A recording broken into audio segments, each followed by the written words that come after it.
Hey guys, what is going on?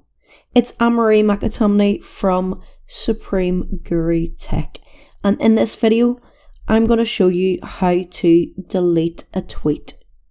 So if you've put a tweet out to the universe and you kind of regret that tweet, then I'm going to show you how to delete the tweet. So what you want to do is, first of all, go to your Twitter application. So let's load up Twitter. And then what you want to do, first of all, is go and try and find the tweet that you want to delete. Does that rhyme? I don't know. Okay, so to find the tweet, you want to go to your profile. And then you want to search for the tweet that you want to delete.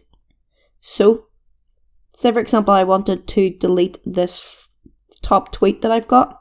All I have to do is tap on the downward arrow just beside where it says the date. And you can see here it gives me an option to delete tweet. And it'll basically ask, do you want to delete this tweet? I'm going to hit yes. And there we go. So that's how easy it is to delete a tweet from Twitter. Thank you guys for watching, and until next time, peace.